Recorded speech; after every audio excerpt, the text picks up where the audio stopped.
Angélica Naused, ela é diretora de operações da APTIV, e ela vai falar o papel da liderança em um ambiente inovador em transformação. Então, por favor, convido vocês a acompanhar a gente aqui.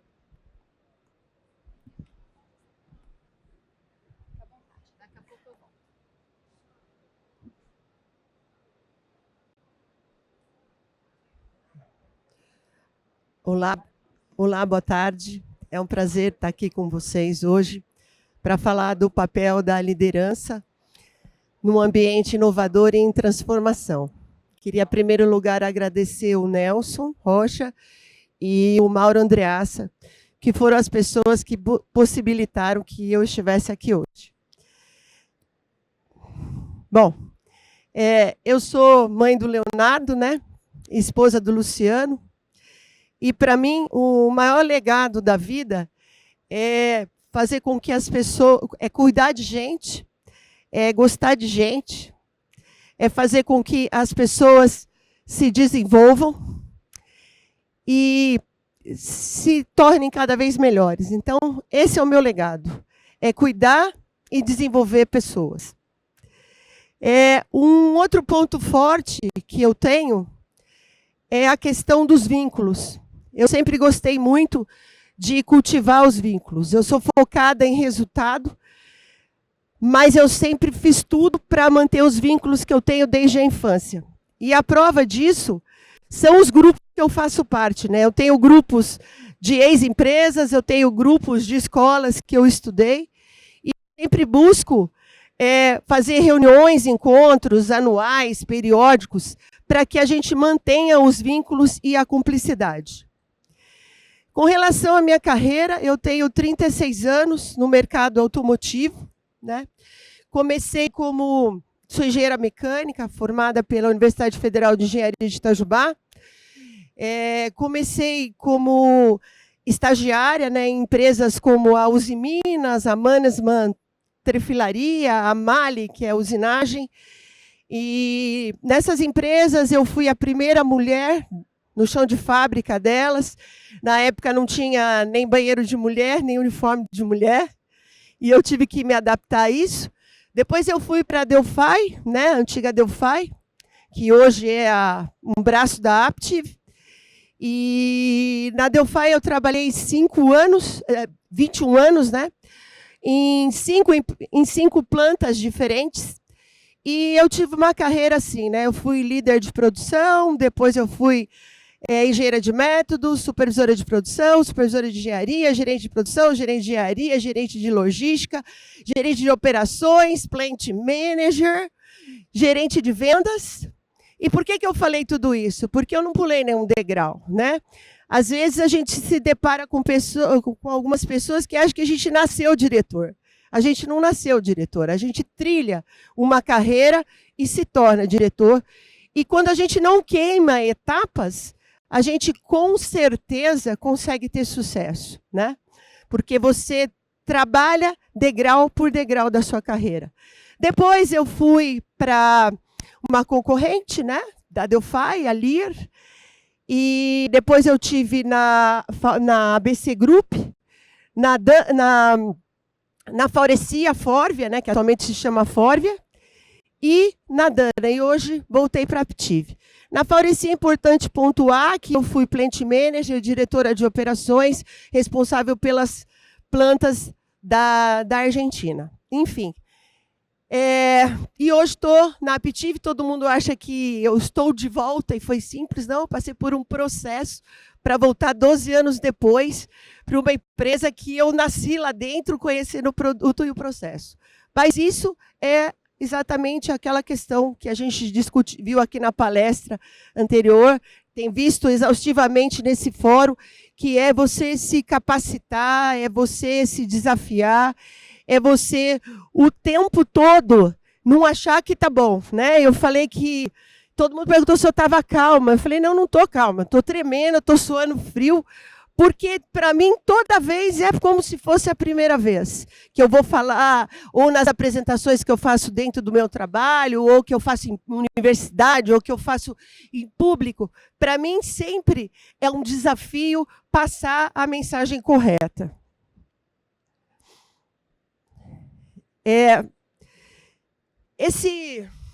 Essa mensagem, né, não é porque eu sou engenheira, tá? Mas eu fui forjada para ser líder, desde pequena, né? A quente, a frio, eu fui forjada até ser um material que assumisse a forma desejada dele.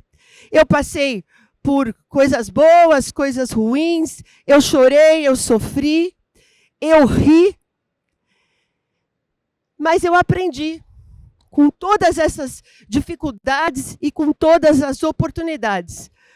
Por isso que eu falo que a liderança é como um processo de forja, né? Você é martelado, né? Não tem o martelo na forja, para quem conhece. O martelo é o que faz a transformação no processo de forja. Eu fui martelada a vida toda e isso me fez conseguir estar atuando nesse mercado automotivo, que é um mercado masculino, agressivo, por 36 anos. E lá pelas tantas, em 2004, acho que foi, né, Antônio? 2006, a gente teve um treinamento com o Carlos Barreiro, a consultoria TaylorMade, foi um treinamento de 2 anos. A gente tinha módulos mensais, então a gente tinha um módulo de um dia inteiro, aí no mês seguinte a gente tinha que exercitar o que a gente aprendeu naquele módulo, e quando a gente voltava um mês depois, a gente tinha que exemplificar como é que eu consegui, na prática, executar aquele módulo. Então, por exemplo, você tinha um módulo de delegação. Aí você exercitava o mês inteiro a delegação e quando você voltava, você tinha que dar exemplos de como que você fez o processo de delegação de acordo com o treinamento que você teve.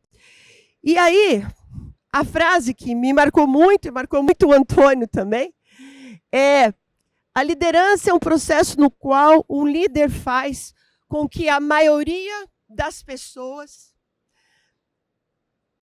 deem o máximo de si, a maior parte do tempo, de forma autossustentada.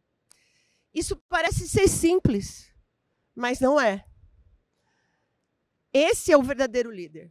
Quando ele consegue isso, que a maioria das pessoas deem o máximo de si, a maior parte do tempo, de forma autossustentada. Nessa época, eu tenho mais um exemplo para dar para vocês. A Meiriel, que hoje trabalha num banco, né? Ela era a minha gerente de Lean na época, e ela é supervisora de Lean. Na época, ela nem era gerente ainda. Hoje, ela é uma diretora de proteção de dados num banco.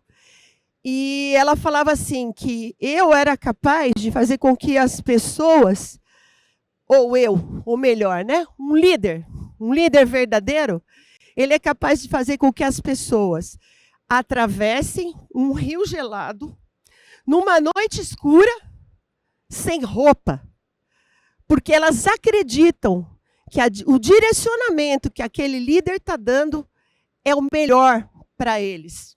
Eles têm confiança, eles sabem que o gestor tem interesse genuíno por eles. Porque vocês pensam bem, né? Você atravessar um rio sem roupa, numa noite escura, sem luz e gelado, é isso que é um líder nato. E o líder nato, ele não é essencialmente alguém que já tinha capacidade de ser líder. Tem pessoas que têm sim um viés desde pequeno de liderança, mas a liderança ela pode ser treinada e desenvolvida. Tanto que esse treinamento que a gente fez de liderança estratégica, ele desconstruiu a gente em muitas coisas durante esses 2 anos. E a gente foi se reconstruindo como líder. Então, o líder ele pode sim ser formado. Além, não precisa só ter a capacidade, né, de ser líder desde que ele nasceu, mas ele pode ser construído. Aqui eu tenho que pontuar alguns líderes que me inspiraram. Luciano conhece bem eles aí.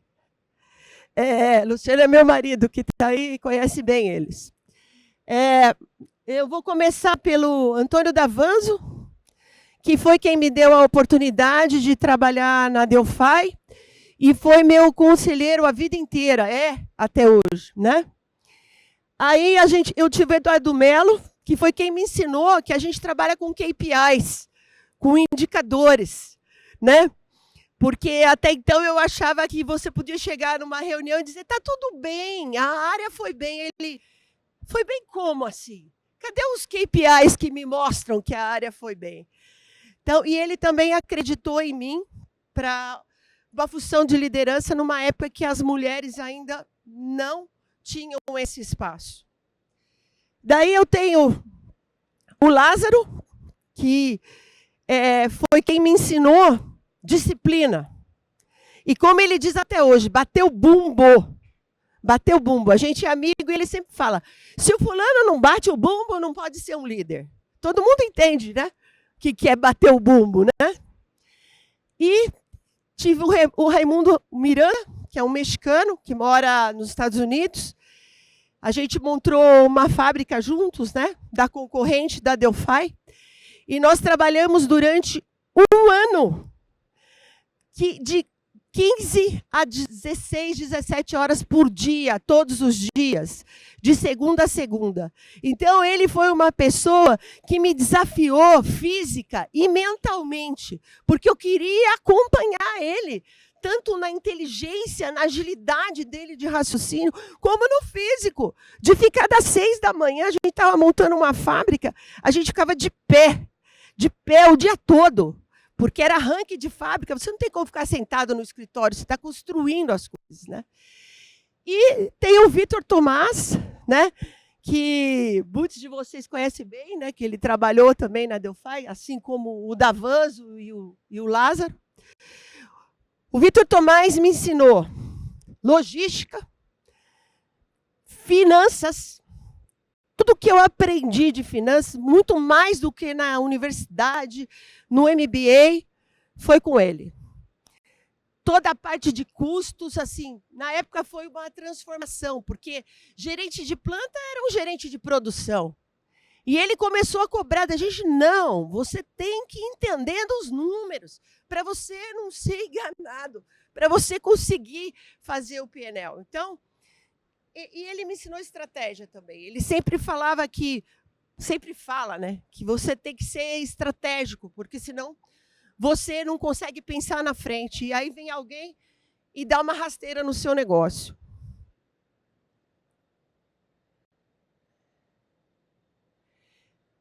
Aqui, para mim, é assim. Eu sempre tive essa premissa para mim. Os meus liderados têm que ser melhores do que eu. Porque se eles forem melhores do que eu vou poder tirar férias, eu vou poder ser estratégica, eu vou poder pensar fora da caixa e, em especial, eu vou ser demandada e vou crescer. Liderados que são melhores que você, eles te demandam, eles fazem você pensar, eles fazem você estudar para você poder responder as coisas para eles. Tem um deles que vai vir aqui hoje, às 5h30, vai estar junto com o Rodrigo Videira e o Nicolas Serre, que é um francês. Esse cara me desafiou a vida inteira a ser melhor, né? A vida inteira a pensar diferente. Então, é muito importante. Não tenha medo de ter pessoas melhores que você embaixo de você, porque isso só faz crescer. Aqui, eu estou há 36 anos no mercado sem nunca fiquei sem trabalhar. E muitas vezes as pessoas falam, como que você deixa esse fulano, essa fulana, eles querem seu lugar. Que bom que eles queriam o meu lugar. Porque isso fez eu crescer. Isso fez eu ser melhor.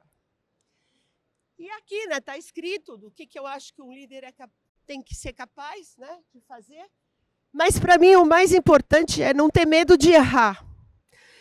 Eu acho que a gente estava conversando, né, Antônio? E o medo de... Você tem que tomar decisão. Não interessa que você erre. Você não pode deixar de tomar decisão.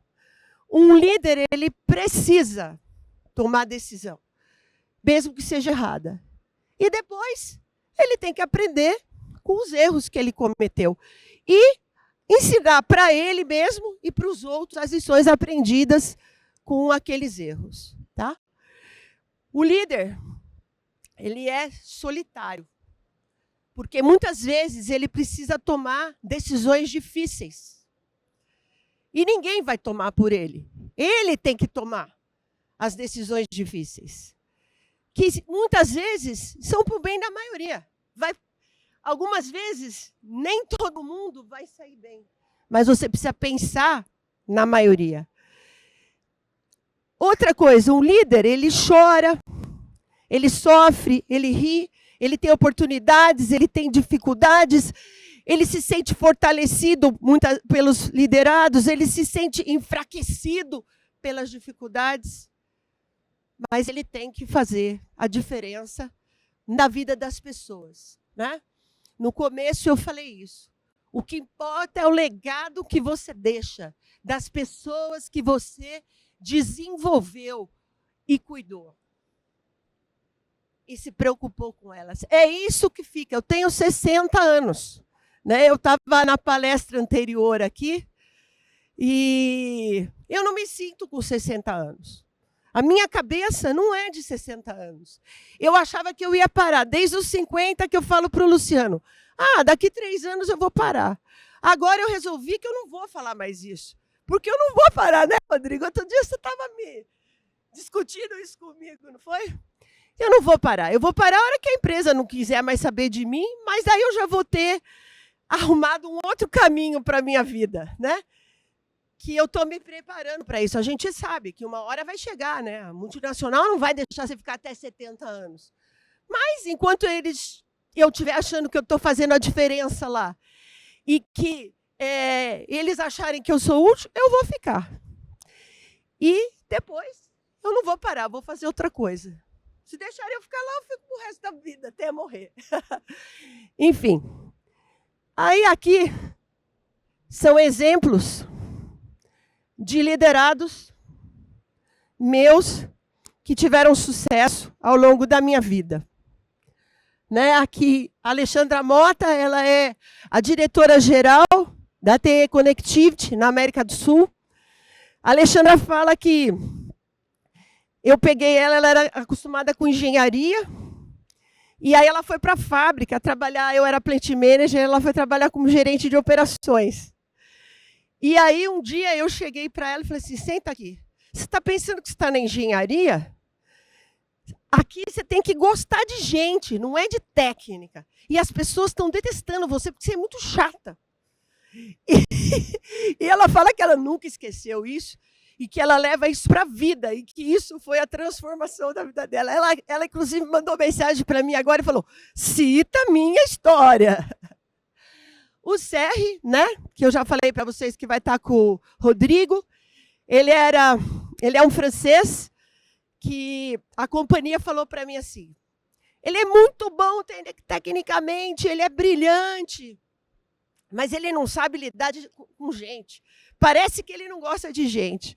E o seu desafio vai ser ensinar ele a gostar de gente. E hoje ele vai estar aqui falando de gente, que ele gosta de gente. Né? A Fernanda, né, ela começou comigo menina, com 18 anos, e era analista de engenharia. E hoje aí, diretora de operações da Randon, com 43 anos. A Dani Spirelli é uma mulher de sucesso na logística, está na Cummins dos Estados Unidos. O Antônio Franco está aí, vai fazer um dueto comigo no final. É um consultor, trabalhou na Delphi, trabalhou em bancos, como consultor, como Lean, em diversas funções. O Escarton trabalhou comigo na Argentina, difícil ambiente, um ambiente duro demais, né, Seba? O Seba é argentino, não me deixa mentir, né, Seba? E hoje ele é gerente da Dana. Quando eu saí da Dana, eu indiquei ele. Não queriam que fosse ele, passou um ano, resolveram que era ele. E agora ele está lá tendo sucesso. O Minetti, outro argentino, que passou pela minha vida, são vários, viu, Sebastião? E está na TE, né, trabalhou comigo na Fórvia. E o Eduardo Fortes, que é o vice-presidente de finanças da Fórvia, lá nos Estados Unidos. Uma pessoa também que me demandou muito, viu, Jéssica? A Jéssica é a nossa financeira.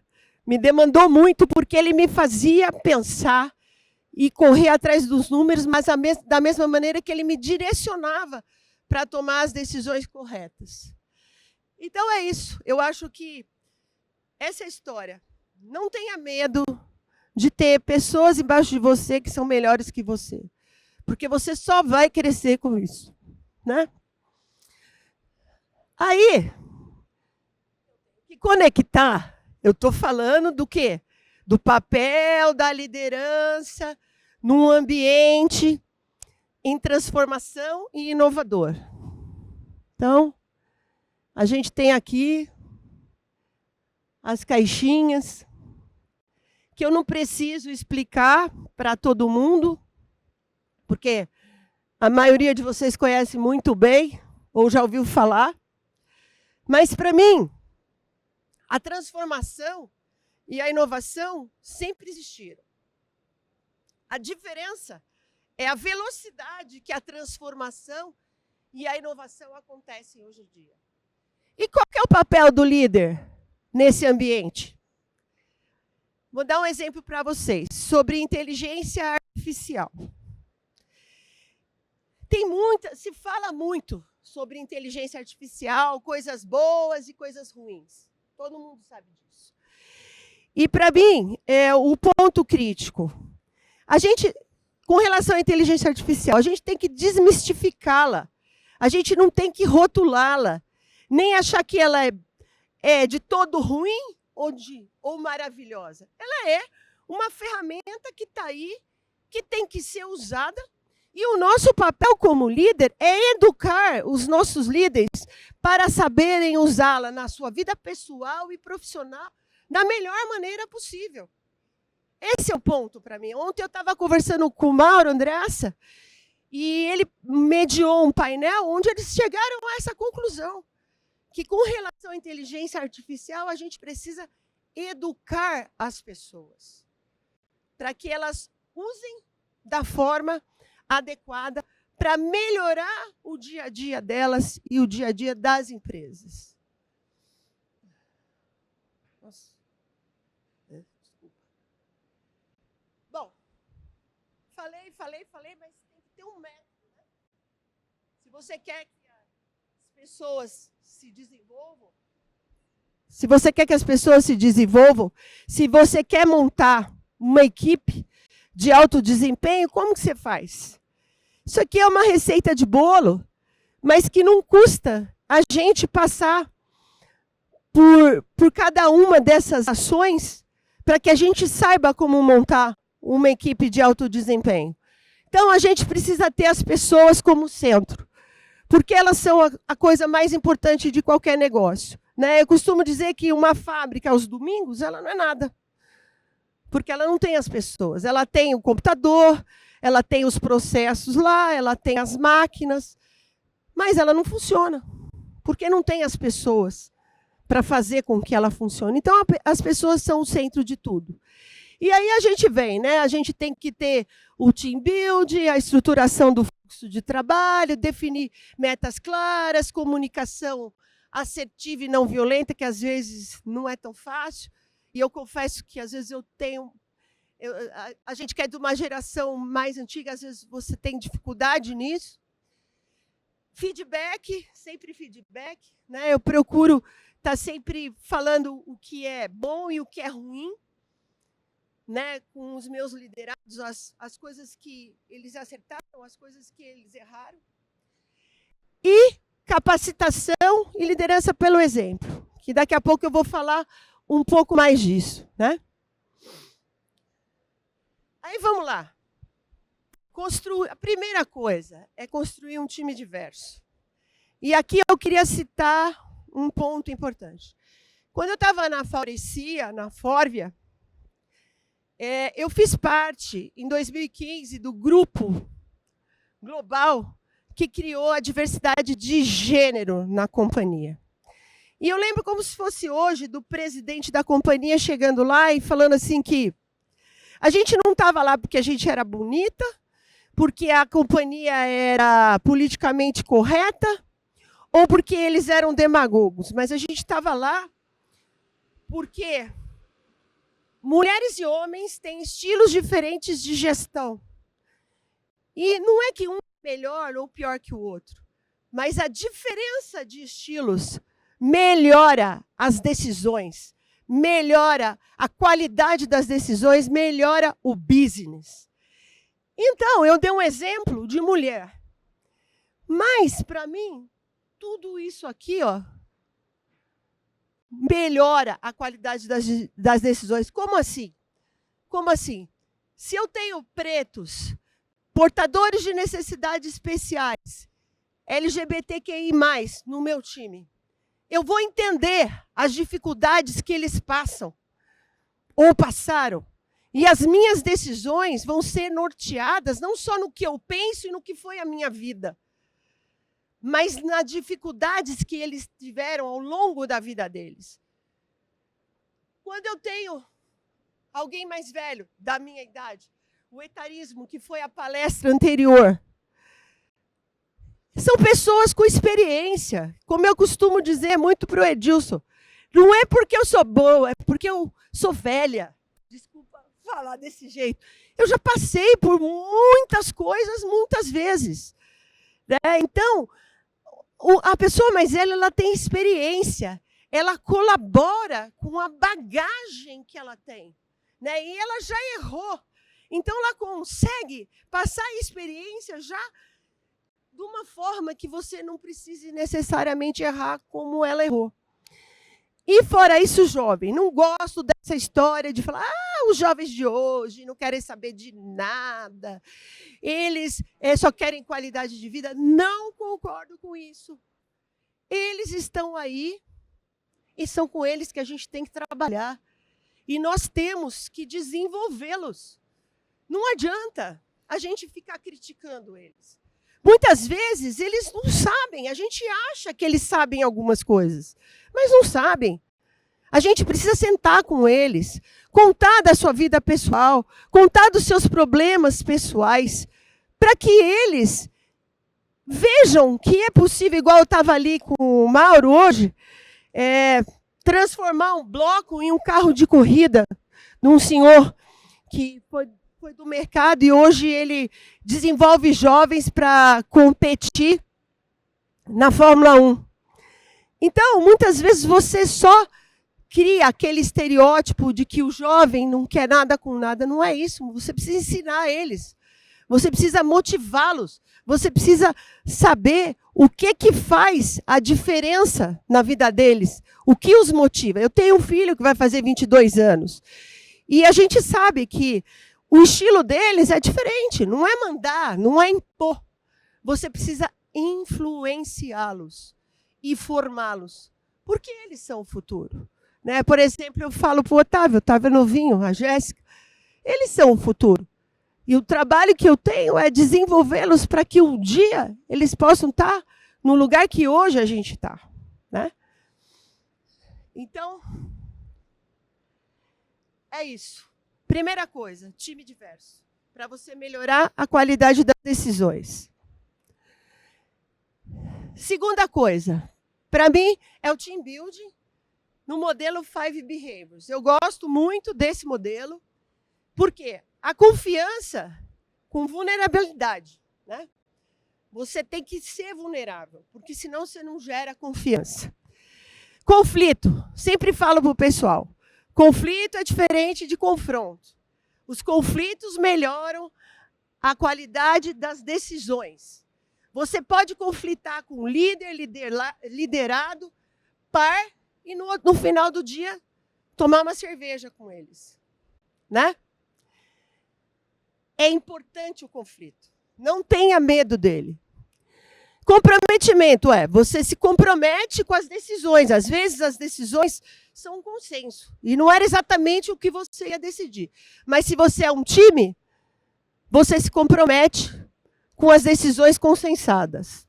Accountability, você tem que acompanhar o desempenho. E a pessoa tem que ser, não tem tradução em português, né? Responsável, dono, dor de dono, né? Na Faurecia a gente criou um módulo que chamava dor de dono, que era isso aí. E os resultados, né? E os resultados não são os resultados individuais, são os resultados coletivos, são os resultados do todo, são os resultados que visam um único objetivo. A melhoria do negócio, por exemplo, numa companhia, né? Aí aqui é a estruturação do fluxo de trabalho. Aqui não tem muito o que dizer. É assim, você tem que definir os papéis e as responsabilidades. Cada um tem que saber qual é o seu papel dentro do time, o que se espera de cada um. E a gente tem que capacitar, treinar e acompanhar.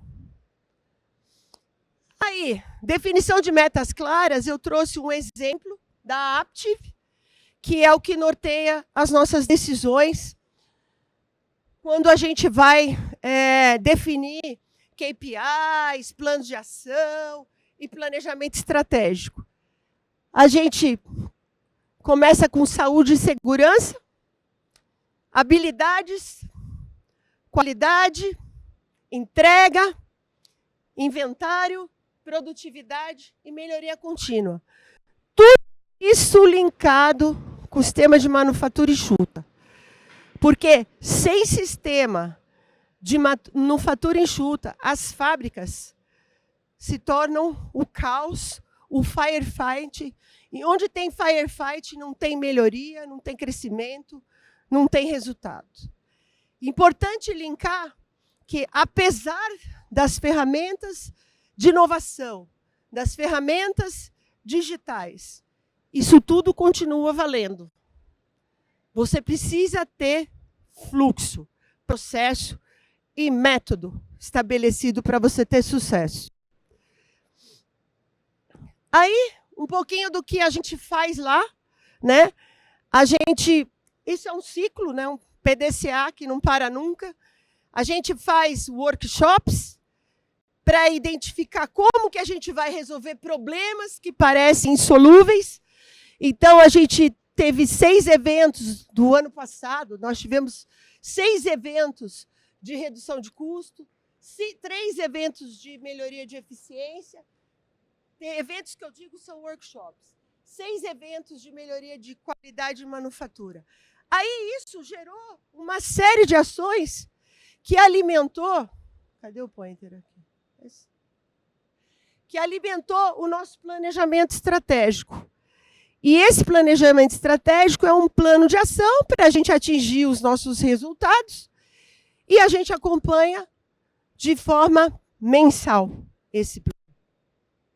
E disso a gente usou outras ferramentas de Lean, que é o A3. Então, cada área que gerou um plano de ação usou o A3 e também a gente usa a ferramenta do Roxin. E como que a gente acompanha isso? Para mim, a maior importância são as rotinas. Na nossa companhia hoje, a gente tem a rotina do staff da região, a gente tem a rotina das plantas, a gente tem a rotina dentro das plantas, do staff da planta, a gente tem a rotina dos coordenadores e a rotina dos líderes. Vocês podem ver que isso daqui são as reuniões que a gente tem, diárias, semanais, quinzenais e mensais. Todas essas reuniões são reuniões para a gente acompanhar os nossos planos de ação, acompanhar os nossos projetos. E a gente trabalha de segunda e sexta, o pessoal trabalha onde quer, mas terça e quarta eu peço que todo mundo esteja junto, em 2 plantas que nós temos, para que essa rotina, a gente carrega as mais difíceis, na terça e na quarta, para que todo mundo esteja junto e todo mundo seja parte do problema e da solução. Sem rotina e disciplina, não tem resultado. Aí, isso aqui também, o exemplo é a nossa companhia. Você tem que capacitar as pessoas, né?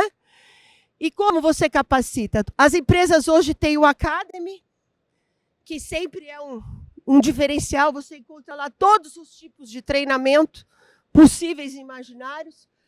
A gente criou um treinamento de know-how operation, que a gente fala das pessoas, como que as pessoas têm que executar o trabalho delas. Tem onboard, a gente tem um treinamento do Proud to Be, que por si só já é auto-explicativo, né? Como é que os grupos de LGBTQIA+, que a gente estrutura para ouvir as vozes, mulheres que movimentam, team building que a gente desenvolve a nossa liderança, ferramentas da qualidade, métodos e processos, enfim, treinamento de ética, estagiário, menor aprendiz, porque se a gente não capacitar, a gente não vai conseguir fazer uma equipe de alto desempenho. Aí, para mim, o mais importante, desculpa, toda hora eu esqueço. O mais importante é liderar pelo exemplo. O seu liderado, ele vai fazer o que ele vir você fazer. Ele não vai fazer o que você falar. Porque as ações é que norteiam o comportamento do seu liderado. Então, walk to the talk. Lidere pelo exemplo. Não vou citar tudo que está aqui, porque vocês estão lendo, mas, para mim, a questão da integridade ética é fundamental. Entusiasmo e energia. Eu acho que a gente tem que estar sempre energizado, porque isso transforma o ambiente. Confiança, resiliência e motivação. Tem vários outros aqui, mas essas são o que norteiam a minha vida, e o meu papel como líder sempre foi norteado por isso que eu acabei de falar aqui. E, finalmente, isso aqui é um resultado que a gente conseguiu aí nos últimos anos, né? Absenteísmo, que é as pessoas estarem presentes para trabalhar, que na nossa companhia é muito importante, né? Porque as nossas fábricas têm em torno de 2.000 funcionários, cada fábrica. Então, se você tem 5% de absenteísmo, isso já causa um caos, né? Então, a gente conseguiu melhorar o absenteísmo em 7,2%, reduzimos o custo da não qualidade em 0,19 de dólar, que é $190 mil, melhoramos o inventário, reduzimos, né, os dias de inventário em 16 dias, melhoramos a produtividade em 9,5%, o OEE em 6,4%, e a lucratividade da companhia variou num range de 10%. E ali é um exemplo da nossa celebração num treinamento de team building que a gente fez. A Fernanda ia subir ao palco aqui comigo. Infelizmente, ela não pôde estar. Como uma diretora de operações, ela teve um problema desde ontem.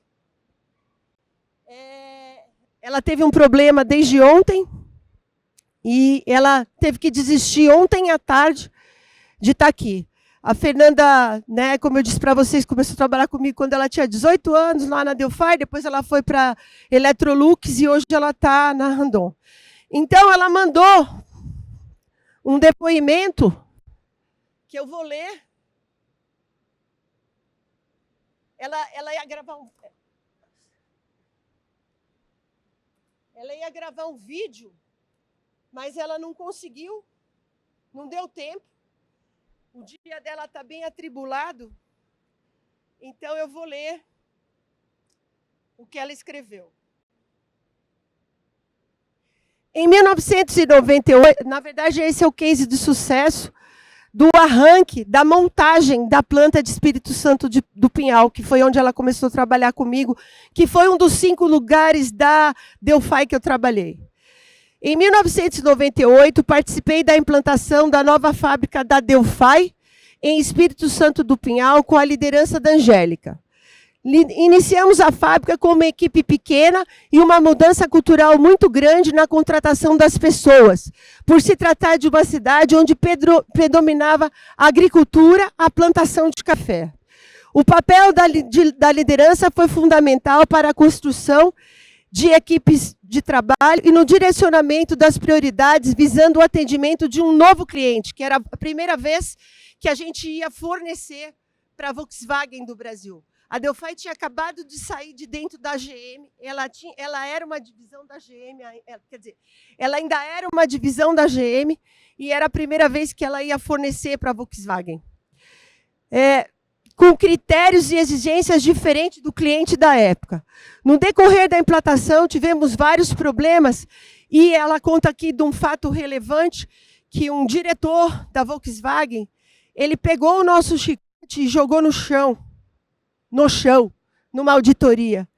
E ele disse assim: vocês ainda acham que estão fazendo chicotes para as outras montadoras. Vocês precisam entender que vocês estão fazendo chicotes para Audi. E os nossos padrões de qualidade são diferentes. E esse mesmo, ela relata aqui, que esse mesmo diretor, 2 anos depois, ele entregou para nós o prêmio de melhor qualidade do produto. Ela está contando isso aqui. Nesse case, podemos evidenciar que o diferencial para termos sucesso como time, a liderança da Angélica fez toda a diferença na transformação das pessoas, com um objetivo claro e com direcionamentos precisos. Obrigada, Angélica, pelos ensinamentos e mentorias na minha carreira. Você é um exemplo de liderança para mim. Bom, felizmente ela não pôde estar aqui, mas o Antônio pôde. Sobe aqui, Antônio.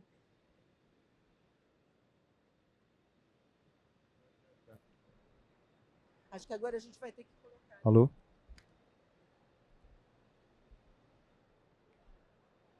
Oi, Angélica.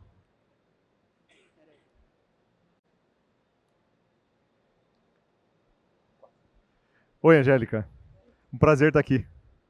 Peraí, Antônio, deixa eu me arrumar aqui, me organizar. Acho que... Foi? Testando? Vou organizar aqui. Vou colocar no bolso. É mais fácil. Isso.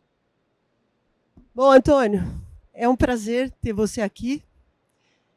Muito obrigada por quando eu te convidei para vir aqui para a gente fazer um storytelling, você ter aceitado. O Antônio trabalhou comigo na Delphi, depois ele foi para o HSBC, né, para o Bradesco, e hoje ele é consultor. E, por incrível que pareça, vocês não acreditam, nosso case de sucesso é o fechamento de uma fábrica. Vocês já ouviram contar que fechar uma fábrica pode ser um sucesso? Pode ser um case de sucesso? Pois é isso que nós vamos fazer agora.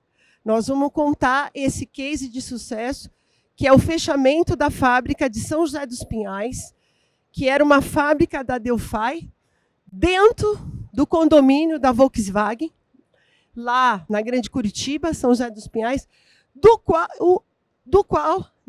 o Antônio era o responsável desta planta. Vocês vão achar que a gente está doido, né? A Angélica falou, puxa vida, mas fechamento de fábrica. E eu vou começar pelo final. O churrasco de encerramento da fábrica foi feito no Sindicato dos Metalúrgicos de Curitiba. Quem trabalha com fábrica deve entender e imaginar o que isso significa. E eu comecei por esse final para voltar ao ponto que a Angélica trouxe. Grande parte do processo de forja que ela trouxe, eu tive a felicidade de participar junto com a Angélica. E já que ela já entregou as idades, eu posso entregar a minha aqui também. Eu tenho 52 anos e tive a sorte de conhecê-la em março de 98, lá em Portugal. E nós fomos para lá quando o Espírito Santo do Pinhal e São José dos Pinhais eram ainda um embrião.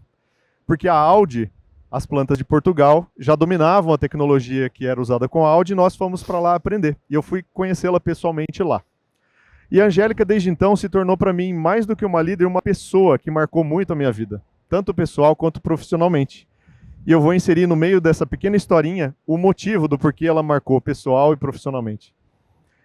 Eu, quando vi a foto da Fernandinha ali, eu não consigo não chamar Fernandinha, porque eu lembro dela com 18 anos, entrando lá atrás, tendo uma líder como a Angélica, e ela começando com toda aquela vontade de aprender, que é típica de quem ascende a cargos maiores. E a referência de ter uma líder como a Angélica, mulher, naquela altura, foi muito importante para ela e tantas outras mulheres. E começo dizendo a importância de você ter em líderes em que você se inspira, a humildade de copiá-los. A Angélica, por exemplo, com toda a experiência que ela tem, eu via ela tomando nota e até hoje ela faz isso. Com toda a experiência ela toma nota e eu achava, não preciso tomar nota. Eu passei a tomar notas inspirado nela. Não tenha vergonha de se inspirar e copiar o que grandes líderes fazem, que é algo que a Angélica traz muito forte. E nesse case de Pinhal-Pinhais, por que ele é relevante? E agora então vamos voltar do fechamento da fábrica para trás. Essas fábricas começaram, irmãs, uma fazia subconjuntos, mandava para outra, que entregava lá do ladinho da Audi, tecnologicamente, com uma série de elementos totalmente novos, solda ultrassom, uma série de aplicações completamente novas na altura. Inovação e transformação na veia, como a Angélica frisou, desde lá atrás. E nós vivemos as dores de crescimento.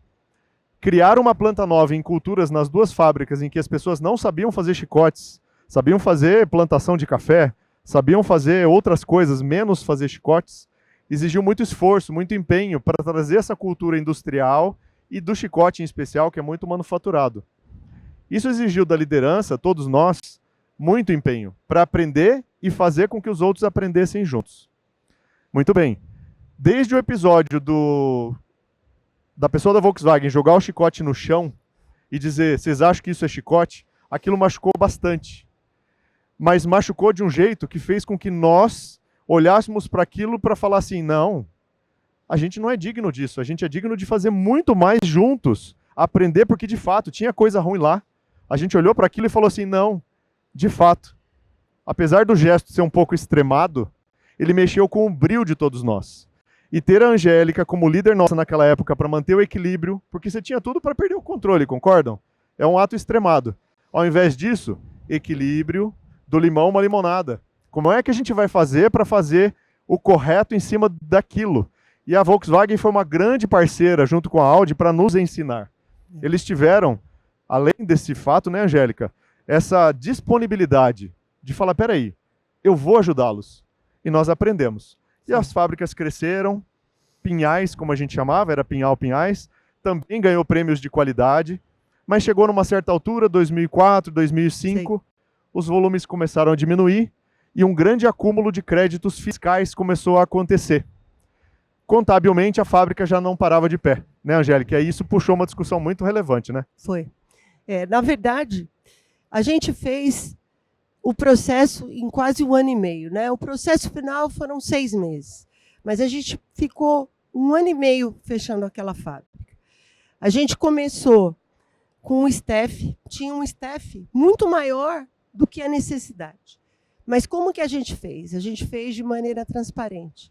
Nós falamos para as pessoas que o staff ia diminuir e, à medida que elas foram achando empregos no parque industrial, ali ajudava bastante, tinha várias companhias, elas foram indo, e mesmo dentro das nossas fábricas, naquela época, tinha 6, 7 fábricas, a gente foi transferindo as pessoas, os gestores, né, os gerentes, para outras fábricas que tinham mais necessidade do que a nossa, e lá a gente foi comunizando as funções, até mesmo para Pinhal, a gente transferiu algumas pessoas. Depois a gente pegou o pessoal indireto, né, que são os analistas, os engenheiros de logística, de engenharia, de qualidade. Da mesma forma, nós fomos transparentes, falamos que o time ia mudar, ia enxugar, que a gente ia, né, reduzir, ia juntar funções, né, agregar funções.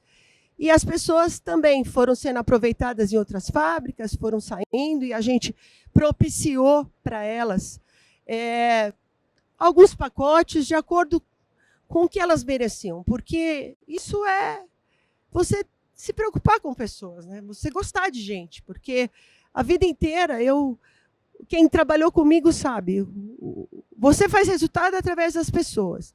Então você tem que gostar de gente, de forma genuína, com interesse genuíno, e as pessoas percebem se você tem ou não.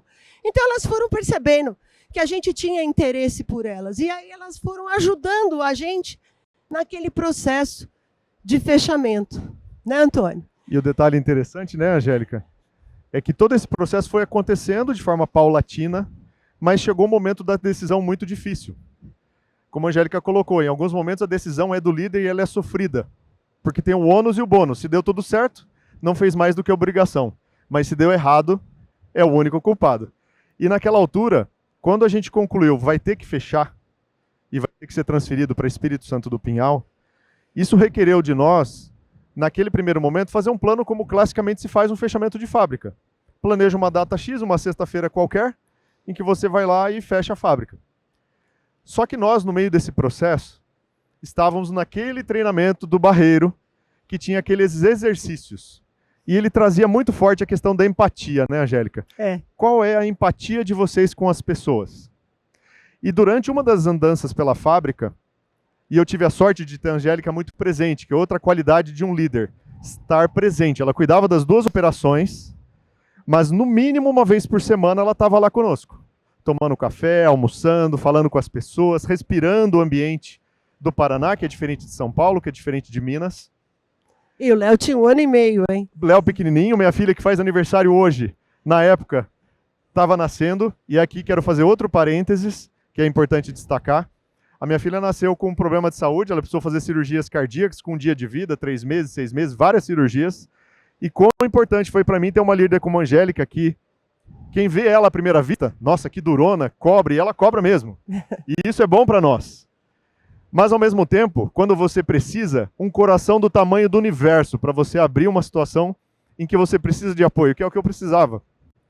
E é difícil não se emocionar. Nós combinamos que não vamos chorar. Não, eu combinei. Homem cai cisco nos 2 olhos, não chora.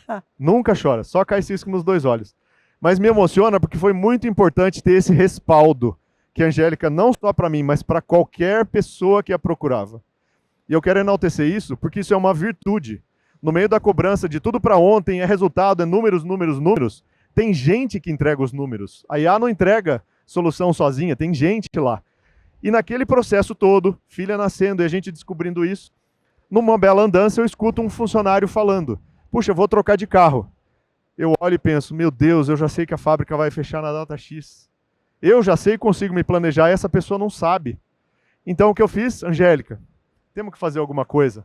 Imediatamente ela, com toda a empatia do mundo, realmente, temos que fazer alguma coisa, né, Angélica? E aí é o ponto que eu queria colocar, que eu citei para vocês. Quando você tem liderados melhores que você, eles te demandam, eles fazem você pensar. E você não toma, muitas vezes, a primeira atitude que você ia tomar. A primeira atitude era aceitar o que a companhia queria, fechar numa sexta-feira, e na segunda-feira a fábrica estava fechada. E o Antônio me demandou e falou, Angélica, pensa nessa pessoa que vai comprar um carro, a gente não pode deixar isso. Falei, Antônio, você tem razão. Mas nós temos que construir um plano para fazer o fechamento de maneira transparente. E saiba de uma coisa, não vai ser fácil vender isso. Porque na época a gente tinha o presidente da companhia, o responsável da nossa divisão e o nosso chefe direto, que era o diretor de operações, né? Então a gente tinha o presidente, o vice-presidente, o diretor de operações. E a gente tinha que convencer essas pessoas que sempre fecharam fábrica numa sexta-feira e na segunda a gente acordava sem aquela fábrica, a maneira como a gente queria fazer era melhor, era correta, era que respeitava as pessoas. Mas para isso eu falei, Antônio, nós temos que ter um plano completo de como que nós vamos fazer com o cliente, de como que nós vamos fazer com o fornecedor, de como que nós vamos fazer com as pessoas, de como que nós vamos fazer com o sindicato, porque se a gente não tiver tudo detalhado, a gente não consegue autorização para fazer dessa forma. E aí, o Antônio falou, tá bom, já que você se dispôs a fazer o que eu estou sugerindo, eu vou trabalhar nesse plano. E lembrando que era uma pequena fortuna, cada minuto da montadora parada. Então tinha risco real e bastante sério das decisões que a gente estava tomando. E na última chamada, quando a decisão foi tomada, o que nós ouvimos? Vocês estão seguros? Sim. Vão em frente. Ônus e bônus. É muito difícil segurar uma decisão dessa se você não tem uma relação de confiança construída tijolinho a tijolinho ao longo do tempo, que é outro destaque que eu gostaria de fazer para o contexto que a Angélica trouxe. A inovação, a transformação, o dia a dia não acontecem de forma plena se você não tem uma relação de confiança. Essa relação de confiança tem que ser construída, assim como na família da gente, no trabalho, a gente acaba se tornando uma grande família em algum momento.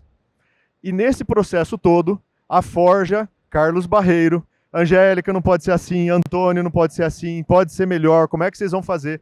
Todo um plano foi construído, nós vendemos esse plano, falamos com as pessoas, falamos com o sindicato, falamos com os fornecedores, falamos com o cliente, que era a Volkswagen. Negociamos todo o estoque, a corrida final, a sincronização dos pedidos, que era algo caótico naquela altura, nós negociamos tudo isso.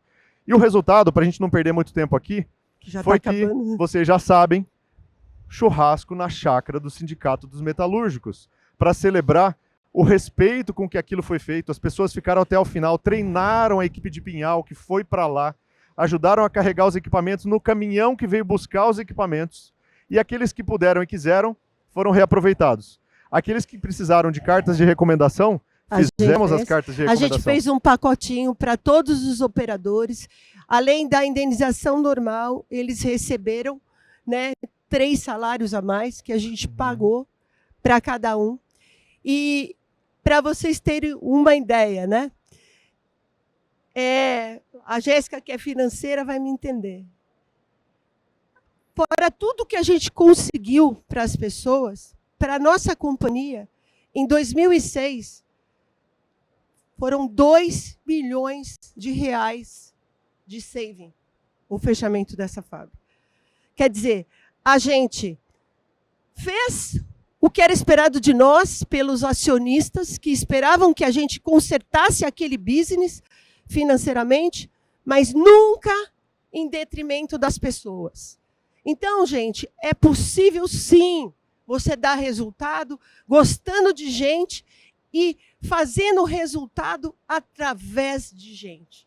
Basta você seguir os passos que a gente está discutindo aqui, basta você gostar de gente e ter interesse genuíno por elas e entender que são elas que fazem a diferença em qualquer ambiente, especialmente num ambiente inovador e em transformação como a gente está hoje. Obrigado, Quer Angélica. completar? Só dizer que é uma honra estar aqui com você, de verdade. Passa um filme na cabeça da gente, porque, como eu falei, a trajetória pessoal e profissional minha mudou desde aquele março de 98, porque a gente construiu uma relação. E fazia tempo que a gente não se revia. A gente se reviu virtualmente para falar um pouquinho, mas presencialmente foi hoje, depois de muito tempo. E é uma grande alegria, e acho que isso que fica de um grande legado quando a liderança plena é exercida. Ela transcende o tempo, transcende o que aconteceu, deixou de acontecer. Porque os erros viraram conversa para um café. Lembra quando a gente bateu cabeça? Porque sim, nós erramos. Muitas vezes. Tomamos decisões erradas, brigamos, discutimos, nos estranhamos, porque o líder e o liderado tem que brigar, tem que discutir, tem que se estranhar, tem que se entender, tem que sorrir, tem que comemorar, tem que chorar. A gente é gente. E isso faz parte do dia a dia das nossas vidas. E a gente leva para o DNA. Cada projeto, hoje eu atuo numa consultoria global, em cada projeto que eu atuo, algum pedacinho do meu DNA foi influenciado desde que a gente se conheceu, e eu aprendi muito, esse pequeno ato do anotar, de estar presente. Se eu ligasse 9 horas da noite e ela não pudesse atender, pode ser amanhã às 6, às 6 da manhã do dia seguinte você pode saber, a gente estava falando, porque era importante e ela devolvia. Isso tudo para mim se incorporou no meu modus operandi enquanto líder que sou atualmente. Sou muito grato a isso, pelas inúmeras oportunidades. E muito obrigada, Antônio, por estar aqui. Obrigada, Antônio, pela contribuição.